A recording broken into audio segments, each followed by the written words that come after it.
I am Molly Ovenden, and we are here with the great privilege of talking with Keith Tyler Hopkins. So hello, thanks so much for joining today. How are you doing? Yeah, I'm doing great. Thanks so much for having me. This is really Awesome. cool, and I'm excited to talk about writing.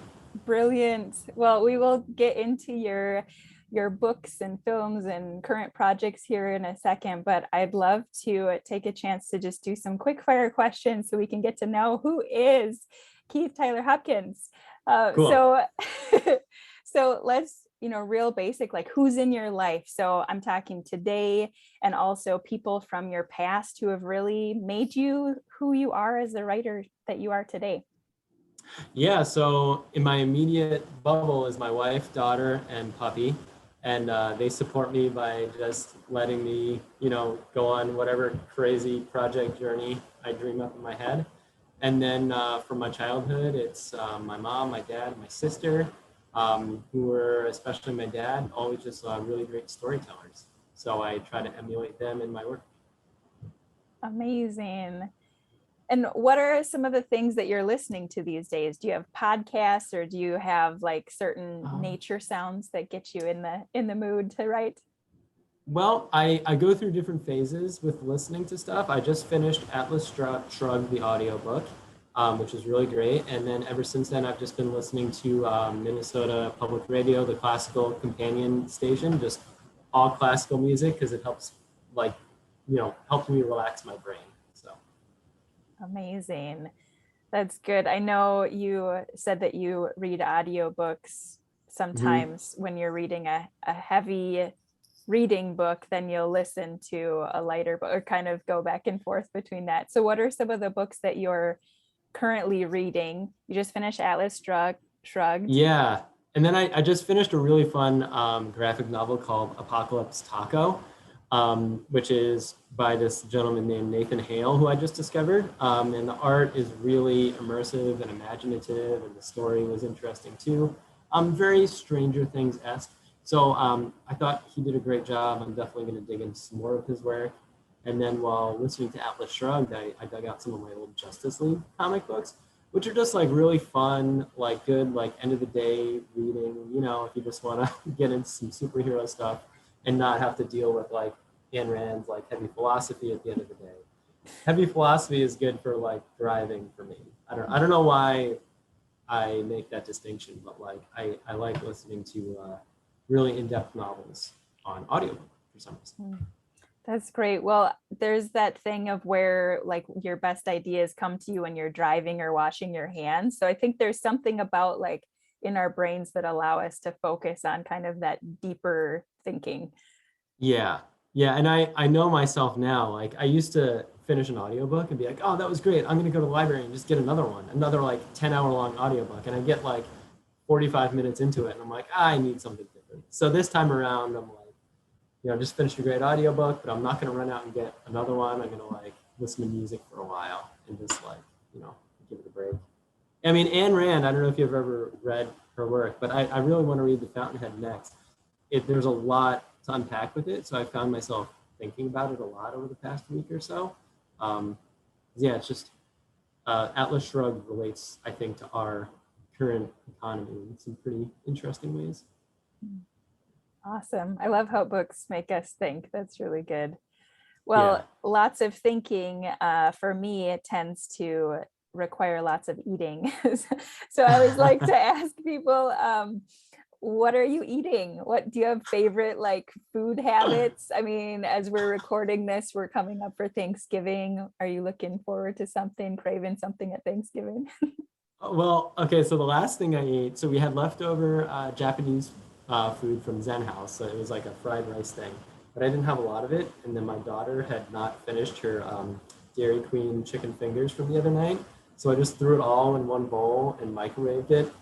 And then I had M&Ms. So I actually don't feel great again. Bad choices for Oh, before a that's podcast interview. oh, that's hilarious. That's so good. I love that combination though. It's, Yeah, just go with what you've got. it was all right. It filled me up. So, what is it that you're creating beyond writing at this point? Are there other other things that you're creating these days? Well, I'm putting together a book, an anthology book called Attack of the Dulu Khan Zombies, which you contributed a story for. And I'm also doing a lot of art for that book, and soliciting art from other people, which I was also going to ask you about at another time, probably not during the podcast interview, but if you'd like to create some zombie art for this book. Cool. Anyway, so I've been reaching out to people, trying to get their stories from them, see about some illustrations. I've been creating some zombie illustrations of my own for the book.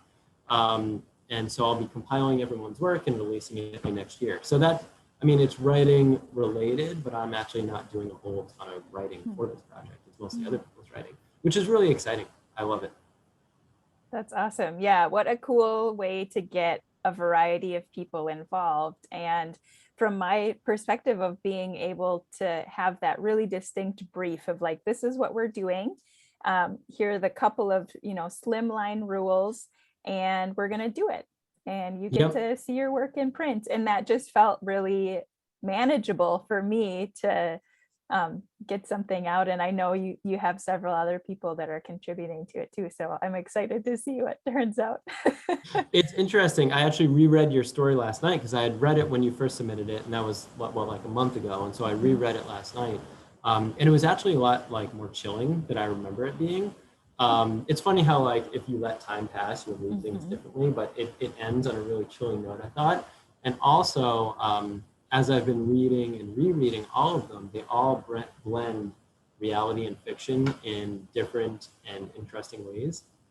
So, for your listeners, this was a comic convention where we did a short story writing session where people would write zombie short stories that took place at this very real comic book convention. So, there's real people and real places, but very made up events integrated within those real people and real places. So it's a lot of fun. Yeah.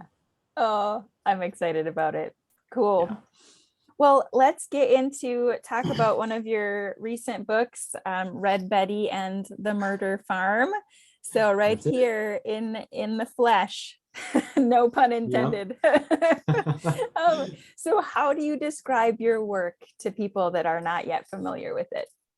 Well, I tried to make something that was Texas Chainsaw meets Dick Tracy meets some really kind of visceral, brutal comic books, like superhero comic books.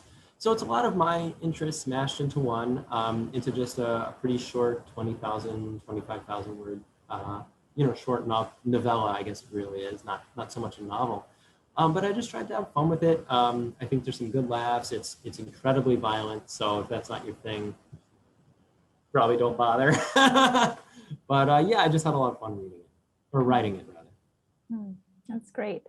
And what drew you to write in the horror genre to begin with?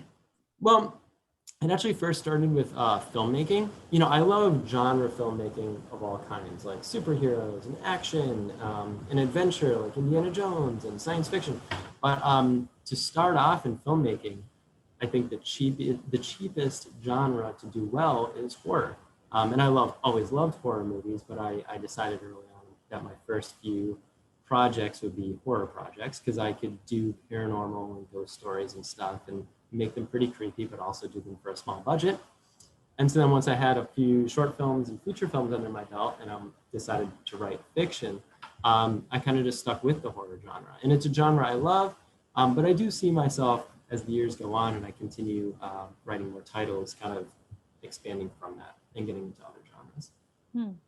That's great. And I have to say, so I'm one who wouldn't naturally gravitate toward the horror genre at all. So when I met you, I was like, but he's so nice. Yeah, I know. I don't have like tattoos or anything, or like, I don't know. I guess as far as horror writers go, I'm probably kind of boring, but I really enjoy being able to tap into like people's fears, if I can with my writing. I think I'm not going to say it's very easy, but for me anyway, when I approach writing, tapping into what I hope the reader's fears are feels easier than like writing a comedy, which to me, like comedy feels very intimidating, and I don't know, maybe it would come easy to me if I tried it, but I don't feel particularly inclined to try it because I'm kind of afraid of failure. But when it comes to spooky stories, it's just something that I feel like, yeah, I can do that. So up to this point, I've kind of stuck with it. Yeah. If you could feel brave enough to take a risk and branch out to a different genre, what might you like to try? Well, I really like mystery and crime. So I had an idea for a story about this kind of like pyromaniac guy and the detectives who are trying to track him down. Um, and with that, there's an element of like, write what you know. So I don't know anything about being a detective or being a police officer, but this would very, very much be like a cop and robber type story. So if I were to branch out, it would be in that direction. It would just take some research. So that's a story that's kind of been in the back of my mind for a while that I'd like to say that I will tackle someday. Awesome. Oh, that's super fun. So you're working on that zombie anthology that we had talked about, and I know that you've been working on something a little bit during National Novel Writing Month. So is that a sequel to Red Betty? Is that It is. What are you working on? Yeah. So it's a sequel to Red Betty. And so I actually had never heard of, what's the acronym for National Writing November? Yeah, National Novel Writing Month, NaNoWriMo. NaNoWriMo. I had never heard of it until you told me about it at DuluCon. And I really hadn't planned on digging into the Red Betty sequel until sometime next year. But I was like, this is a good reason to get started. And, I made my goal 20,000 words by the end of the month. And I kind of got to 7,000 before I petered out like a week ago and just stopped writing. But instead of like feeling bad about that, which I do a little bit, I've decided to feel good about it because I'm like, well, this wasn't a project that I had planned on working on until 2022. Now I've got a really good jump on it. Yeah. And it's, not for lack of working on my creative endeavors. It's, more of my time has ended up going towards the zombie anthology than Red Betty right now. But I'm super happy to have those 7,000-ish words down on paper. But I don't know about you, like when I start a project and then let it sit, as time passes, it becomes this big ugly monster in my mind where I'm like, oh gosh, like when I open that file, I'm just gonna find this mess of nonsense that is like totally uneditable. And I feel that way, and the feeling builds until one day I finally do open it and be like, oh, it's not that bad. I have a better start on this than I thought I did. So anyway, that's a long way of saying that November was a really good opportunity to start on this story, and I'm gonna really dig into it next year. That's awesome. I love your perspective of, I wrote 7,000 words. Like that's a lot. That's good. And the first one's only 20,000-ish words. So, I write You're a third done. Yeah, exactly. And I enjoy writing shorter things. This doesn't have to be like a 50,000 word novel, So, they're short and they're fun. I'm trying to keep them that way. Cool. Yep. Well, what's your planning and writing process like? What are your you said a little bit hinting to that if you leave it too long, you have the monster of mess that you're afraid of inside of it. But what is your planning and writing process look like normally? Well, I mean, there is no real normal. For me, it's like each one kind of progresses differently. With Red Betty, which is my second book, I wrote it as a script in 2017. I had the idea, and then there was a screenwriting competition. I'm like, well, you know what? Let me just crank out like a 50-page, 60-page-ish screenplay. And I entered it, and I didn't win, but I had the screenplay, and I had the full 3-act, skeleton of the story, which was great. Then I put it away for a while, and then I got asked to do it as a live reading at a film festival. So then I rewrote it a year later, which was also good. And then it kind of just sat and became a big, ugly, scary monster in my brain where I'm like, man, if I open this up, I would just find that it's just awful, And so after having released a film and my first nonfiction book, I was like, you know what? I'm going to do Red Betty as a novel, because as a film, it would be kind of big budget, but as a novel, budget doesn't matter. And I really wanted to get it out there. So in 2020, I opened it back up and started rewriting it, and then released it in March of 2021. So that's a stupid rambling answer. You asked about my process. I guess I don't know what my process is. I have too many ideas. I have more ideas than I have time to write them down. So every once in a while, I just get this burst of energy, and I get as much out onto the paper as I can during those periods of time. And then I let some time pass, and then I come back to them and refine them until they're ready for release. Yeah, awesome.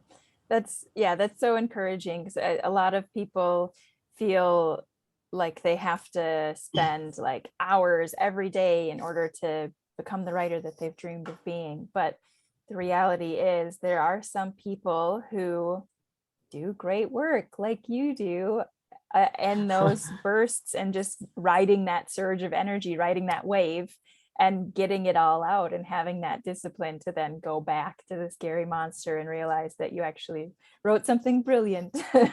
Well, it's not brilliant. It's really far from brilliant. But I think as an independent author, one of the things I've had to accept is that when you don't have a deadline other than the ones you impose on yourself, it's very easy for a project to just never get finished. Yeah. Talk so I about think it's that important. finishing more, like what compels you to write till it's finished, and like, yeah, what's important in that? I think for me, it's just accepting that it'll never be perfect. It'll never really be finished. And I just have to say to myself, like, well, it's close enough, you know? And it's to the point where if I just keep on working on it, no one will ever see it. So I'd rather get it out and move on to the next thing. It's not Stephen King, you know, and it's not going to win an award or anything, but it's mine, and I'm proud of it, and it's in the world, and now I can focus on the next thing. And for me, it's important to like to put those deadlines on myself, to be like, it's good enough, move on, you know? That's awesome. Cool. Well, let's talk a little bit more about this book, Red Betty and the Murder Farm. So without sharing like tons of details, we don't want to give the story away, but we're in the title, we're on a murder farm. So that's the setting. Can you walk us through your perspective of like world building and setting creation? What are your thoughts on that? Sure. Should I give the elevator pitch for the plot? Sure. Or, okay, so Betty is the main character, and she's, it's a coming of age story. She grew up on this farm where any villain or murderer or terrorist can come to the farm and do whatever evil deed they want to for a steep price. And her family has run this farm since she was a kid. An event happens on the farm that leads Betty to believe that she doesn't have to be complicit to evil anymore, and she can steer her family business in a new direction, something she can be more proud of. But that process is very violent and bloody and gory. And so for world building, I like to build as much history into the story as I can without using exposition. And actually, a writer that we both know, K.A. Williams, I read one of her stories recently, and she does an amazing job at this, building the sense that the characters and the situations have been ongoing for a long time. We're just kind of peeking in on them for this brief moment in time. And I think it's important to do that without dumping a whole lot of like work on the reader, and there's the famous Star Wars scroll. And I think the cool thing about the Star Wars scroll is that it gives you only what you need to understand what's happening in the moment that the story starts. And then it just goes right into like an amazing ship chase. I'm talking about the first Star Wars. And I tried to think about that. There's this tenet in writing is that start your story as late as possible. And I certainly try to do that, instead of saying like, well, Betty woke up one morning and she had eggs for breakfast and then, she brushed her teeth, instead of doing that, it's like start it in the middle of the action, and let the character names and what they're doing kind of fill in the details of this crazy fantasy world that the readers need. So that's what I tried to do. I don't know how successful I was at it, but that's what I aim for. Yeah, that's really cool. I like that. Start your story as late as possible. And building that history through flashes and glimpses and memories through dialogue, and that's really interesting. And you, like you said, we don't want to, as writers, dump a whole bunch of information, and as readers we don't want to read all that garbage. Right. We want to be in the action. We're not reading a history book. Yeah, and in the book, so there's two characters, Betty's mom and pop, and without having to say like these two met young and married and then had Betty, and they're still in love, but they're old and crusty and they're grumpy and they fight. Instead of like saying all that, I tried to just like let that be known through like playful dialogue, and so that's something that I tried to learn as I wrote that book, and will continue to try to learn as I write more books. Yeah, that's great. And that goes back to that tenet, I guess, in writing of showing versus telling. And so Yes. when as fiction writers, we show the story rather than we are storytellers, but we tell it in such a way that we're showing, and it's an invitation to the readers into that world, rather than one day this happened and detailing the facts. I think it's a matter of sneaking that kind of information to the reader in a way that they don't know that they're getting it. Instead of like opening the book with a chapter on like, here's what you need to know about this world, it's sneaking those little bits of the world through the action and through the dialogue. That's what I try to do. That's great. And so you touched on kind of the trio of characters of Mom and Pop and Betty. So let's talk a little bit about character development. It's a limited set of characters on a limited setting. There are several outlying characters and that influence it, but what decisions went into making those decisions of like who's involved and their interactions? And then can you also share a bit about the importance of naming your characters and what went into that? Yeah. So I think for me, character growth, this is like a thing I see a lot in Disney movies. The differentiation between what the character wants to succeed and what the character needs to succeed. For me, all the character arcs center around Betty's character arc. And for me, when I was writing, her primary arc was that she grew up thinking that she needed to be an adult by pleasing her parents. But then what she needed to learn was that she should do things her own way. And if she does that, her parents will feel proud of her. And so like, this is a crazy horror story. Like none of that stuff is said explicitly, because it's about the action. But I think great action and great horror stories have to have an emotional through line. And so for me, that through line was about Betty discovering for herself that like, I don't have to do it their way. They'll be proud of me for doing it my way, And I think that's a very like relatable and very like traditional like character arc. You see it in Disney movies all the time. And so I think building other characters in a way such that they help guide your main character through their arc. They either present obstacles, or they can be mentors, or they can be going on a similar journey. So I think Betty's sidekick is the Bloody Boy. That's his name, because it's a horror story, the Bloody Boy. And his arc very much is in parallel with Betty's arc. But then there's the villains, and so they add conflict. They get in the way of Betty's character arc. And then the parents, I don't know what I said. I guess the parents are, I don't know. I kind of got lost in my own train of thought. That's okay. That's okay. Yeah, it's just kind of making those choices you were saying about having the main set of characters, and then you have others that come around them to help develop that arc.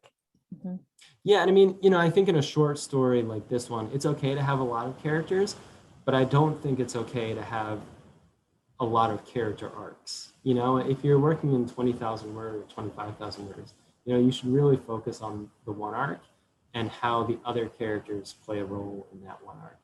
Because I think if you throw too many people in there, the reader could get lost about what the story is actually supposed to be about. Mhm. Mhm. Yeah, that's good. Now, I'm also like you, you have great names that are kind of creepy, they fit in with, but I just love them. Yeah. I Well, was giggling as I read the names. They're just really clever. that's where the Dick Tracy influence, came from. Like, oh gosh, I'm gonna like forget the actual Dick Tracy villain names now as I'm talking. But with my villains, I wanted them to be like descriptive to a point that was like ridiculous, and that was both an attempt to add some background to the character, where every time their name is mentioned, a little bit of their background becomes self-evident to the reader, and also just add some like ridiculous humor to it. Yeah. Mhm. Yeah, that's great. I'm thinking of well, Dr. Talkie, and Yeah, then Twitchy Witchy, and just yeah. yeah. Droop Face Yep. and Mhm. Machine Gun Frank and Sick Mhm. Billy, just all these like Bumblastio, just all these like Mhm. ridiculous supervillain characters. But their name tells you a little bit about them. And none of these characters play a huge, none of them get a lot of screen time, but Mhm. they're all super important to the main character's arc Yeah. in getting her from, the beginning of the story to the end of the story. Mhm. Yeah, that's great. So, um, thanks for sharing a bit about your character naming and Yeah. the arc of them, because that is really important. It's so some writers are more driven by plot. They want the story itself is more important than others. Their focus is on the character point of it and just really wanting to develop the characters. For you, which is important, either in this story or just generally as you write? Are you a plot guy or are you a character guy? I mean, I think every story needs to be both. I think I probably fall more in the plot department than the character department. Because I do think that there are some really great character dramas, both in film and in literature, that don't really have much of a plot at all. And then there are also some stories that have, really interesting plots but thin characters. I try to tread the line between both, where it's like I like to read and watch plot-driven things. I like action and I like horror and mystery and stuff like that. But I think that those plots need to be cemented through interesting characters that go through interesting changes. Mm-hmm. Yeah, that's great. Yeah. So Did I get? yeah, I was like, did I go into it enough, or was that answer too short? It's probably just right. I don't do want you to have ramble. more to say about character I mean, versus plot? I don't know. I could probably do a whole podcast on my feelings of, Sure, character versus plot, but we'll just leave it at I'll let you that. brainstorm that and we'll touch base again. Okay, cool. Okay. That sounds good. So you shared a bit before about how you you make the decision of, I'm ready to be finished with this project. This book is going to be good enough. I'd like to move on and do another story. And so there's a lot of back and forthing with this particular book, like you said, too, of screenplay to figuring out revisions with that and making it into what it was. How did, yeah, like how did this piece result in a book as opposed to a screenplay? And could you talk a bit about the publication choices that you made to? Sure. I knew, because I had a full-on screenplay, I knew that the process of turning it into a book would really, in the first pass, just be a lot of work. Because you got to take all the character headings and turn them into like Betty said, and that is just like a ton of work. And then I knew that as I was going through it with that in mind, I'd be tuning up the plot and stuff like that. So I wanted to block off a lot of time to get this done and just kind of really get into the zone. So what I did is I got a hotel room. And there was a pool, so my wife and daughter came in the afternoon when I rented the room. We went swimming. We had some like really fun family time, and then they went home, and I just wrote for like 12 hours. And it was really amazing creatively. And like by the time I got back home, like my eyes were bloodshot. I had too much coffee, and my mind was like a mess. But I made like an insane amount of progress in of turning that screenplay into prose. And while I was doing it, I found all these like wonderful character moments and ways to like deepen the plot and find different through lines. And I think that's also part of the magic of going through a story multiple times as a writer. Because the first time you do it, you might have a basic idea of how you're going to get to the end. But when you get to the end and then return to the beginning, you can inject things that make the ending inevitable. That's another thing about storytelling that I kind of is very important to me, is that there's a difference between a surprise ending and an inevitable ending.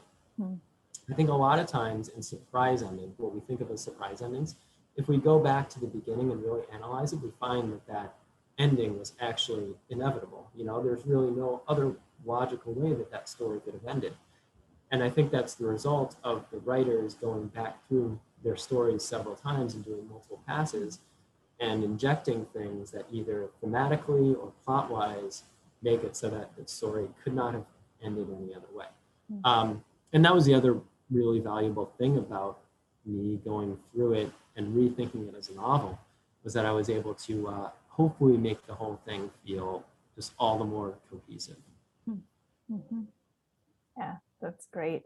Well, I have actually read it and I agree that, yeah, like I can see how you have created those arcs and made that cohesion happen. And one of the things that I found really interesting was the naming of each of the chapters.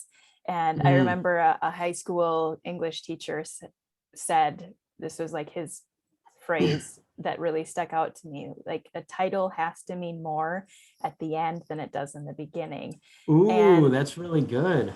Yeah. And as I was going through this, I was like, oh, so interesting. I read the title name and was like, oh, what's this gonna be? And then I was like, oh, actually interesting. So yeah. I'm gonna have to like rethink all the chapters in that context, because at the time I just really picked out an interesting bit of description, you know, to me that like summed up the whole chapter, but I'm gonna have to think about how the meaning can change. So one thing in that same vein, one thing they tell you in filmmaking is that your opening image and your closing image are both very important, and your closing image should give your opening image new context. So how I put that into this book is that the first sentence and the last sentence of the book are actually the same sentence with one word changed. And so this isn't a thing that I necessarily expect people to like notice consciously, but hopefully like gives them the sense of how Betty's whole world has changed. You know, and so that, and really it amounts to Betty being on the opposite side of the barn wall, which like doesn't make sense if you've never read the book. But what I hope is that, you know, that last sentence of the book gives the rest of the book new meaning. You know, similar to your English teacher's chapter thing. Yeah, that's really interesting. I'm gonna look out for that, and we can compare notes later as, Okay, as we cool. keep learning. Yeah, that's great. Awesome. So this is not the only project that you have finished. You have a couple of films that you've worked on. You have a documentary book, I think that's what you would call it. Yeah. And I know that a huge part of how you've completed these projects is through receiving grants and other funding. And I know that's something you're really passionate about. I would love to hear. I really don't know anything about where to start with that. So I'd love to just hear your experience poured out for us. Yeah, for sure. So the funding that I've pursued has been through the Minnesota State Arts Board and the Arrowhead Regional Arts Council. And wherever your listeners are, in the United States anyway, they should look into this because all states have an arts commission. And then I believe all the state arts commissions trickle down into regional arts commissions. And they all have different grant opportunities for writers. And we as artists are writers. And so every one of the projects that I released has been funded by a grant. And they're not as difficult or intimidating as they might sound. You know, we're writers, so like we're already inclined to write. What you have to do with a grant is write about yourself and your project and why your project might be important to you in your career or to people in your community.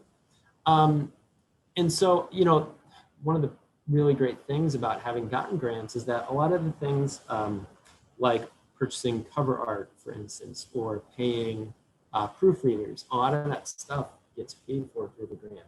So those out-of-pocket experiences or expenses that independent writers have to shell out themselves, you know, fall under the grant budget. And that is immensely helpful. Beyond that, so I've also applied for some other grants that I haven't gotten yet. I think as the more grants I apply for, the better I get at doing it, but there's also international writers associations and writing competitions and contests. There's a lot of ways to get funded as a writer besides just book sales, because book sales are rough. It's really hard to, as an independent writer, like most of us are not making a living on book sales. What you'd call that would be like a back-end profit because it's after the project has been completed. So if you can redirect your attention and start thinking about like, well, how can I get front-end profits? So a grant is one way to you know, make a little money or have a little funding for a book project before you actually do it. So not only is it a great financial help, it's also an excellent motivator for you to actually finish your projects. So really, it's I can't advocate for it enough. I really think that independent writers should be looking into this. And I don't know that enough are, because every time I bring it up to a fellow independent writer, they've never done it before. And I'm like, oh, you should, because you know, this money is going to filmmakers and painters and sculptors and dancers and theater professionals. Like it could be going to writers also. Yeah. Oh, I love it. What would you say is the kind of first step that somebody needs to actually take? Like, how do you know what project would be good enough to apply for a grant for? Well, you know, that's the funny thing, because I don't think I had projects that were good enough to be grant funded until I started looking into grant funding, because in the application instructions, they tell you what they're looking for. So my first movie, for instance, I wanted to make a paranormal, you know, ghost story movie. And when I looked at the grant application, I said like, well, this isn't really me. Like, I just want to make The Shining. That's what I want to do. But then the more I thought about the grant application, and it really challenges you to think about how your project will benefit your community, I started to think about local ghost stories and how local ghost stories tie into local history, and how folklore is so important to the progression of a culture and looking back on the history of the culture. And that led me to applying for grant funding to tell local ghost stories. And so that was like the perfect marriage of what I already wanted to do with what would get funded by a grant. And it led to a project that I am so much more proud of than the project I had initially envisioned. So I think, you know, if maybe there's a listener who's listening to this right now and thinking like, oh, well, my books aren't suitable for grant funding because they're about this or that. Download some grant applications from your local, state, or regional arts council and read them and think about maybe how what they're looking for in the grant application could actually make your story better. Because if you start thinking about, well, how can my art benefit the community? It becomes more interesting for you, it becomes more interesting for your audience, and it's just all around great. So you have nothing to lose by just looking into it. Awesome. Oh, I love that. And yeah, this really helps me consider. I've had a couple of ideas sort of rolling around, but even just now hearing you talk, I was listening, but I've got some ideas of, I think that that's connecting, it's kind of molding into something. So yeah, thank you for sharing that. That's going to be really helpful. Yeah, To what one else? other point, you know, so the grant I just talked about was very much community oriented. Sometimes for the smaller grants, you just have to justify how the grant will help you as a professional artist. Because a lot of the grant funding programs are about like sustaining arts careers and sustaining artists' work in the region. So, you know, the grant I got for Red Betty and the Martyr Farm was only $2,000. But only $2,000 pays for editing and pays for cover art and pays for marketing and pays for hard copies of the book. It pays for a lot of things that, you know, are hard to pay for out of your own pocket, for sure. That's so cool. That's really fun. Well, thank you for sharing those ideas and tips. And yeah, I look forward to seeing what comes of your grant applications and things that you're waiting on and other projects in the future. And so that being said, I'd love to hear you shared with us some top tips for funding. What are some, 3 to 5 like top tips for folks young and old who want to get their words out into the world? What would you say to them? I mean, I think publishing has never been more accessible or more easy than it is now. The old days where you have to go out and send, print out hard copies of your book and mail them to publishers and get rejection letters, those days they're not over. Some people are still doing it that way, but you don't have to do it that way. Amazon and Barnes and Noble and Kobo, which is now owned by Walmart, all have these like self-service platforms where you go on and you create an account and a username and you upload your material and you can create your book yourself, your way. You don't have to ask anyone's permission. You can just go in and do it. So then I think once that is possible, the biggest barrier to publishing becomes writing a story, which is like an amazing problem to have. So, you're only limited by your imagination and your drive to do it. Awesome. And my phone's ringing. Sorry. That's okay. So how can folks keep in touch with you and your zombie projects and your sequel to Red Betty? Where can everybody find you and keep in touch with everything that is happening, Red Betty and otherwise? Where can we buy your books and films? So the easiest thing is just to tell people hexagonmotionpictures.com. From that website, you can get to links to rent and purchase movies and buy books and read ebooks for free online. And also follow me on social media if that's your thing. I don't do a ton of social media, but Facebook and all that stuff. That's hexagonmotionpictures.com. Brilliant. Well, Keith, thank you so much for taking time today. This is really fun. I'm excited for what the future has for you and excited to, hopefully maybe folks will reach out to you and say, hey, I applied for a grant because of what you suggested. Oh, yeah. So that would be amazing. Well, thanks for having me on the show, Molly. I appreciate it. Awesome. Happy writing, Keith. Thanks, you too.